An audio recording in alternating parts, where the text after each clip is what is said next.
Hello বন্ধুরা, আজকে গাছ লাগাতে চলে এসেছি। এখানে দেখো কত কালমেঘের চারা হয়েছে। আমি আজকে আদা গাছ লাগাবো, এই যে আদা গাছ লাগাচ্ছি।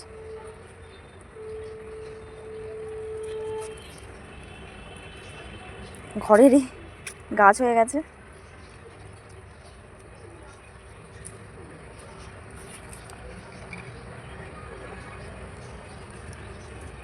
কালমেঘের গাছটা পুরো একদম ভরে গেছে, আমার ঘরে বাড়িতে পুরো ভরে গেছে, সব জায়গায় কালমেঘের গাছ।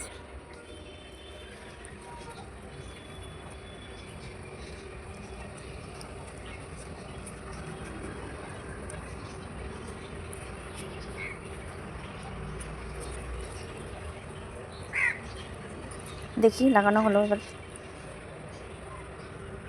কতদিন হয় দেখি।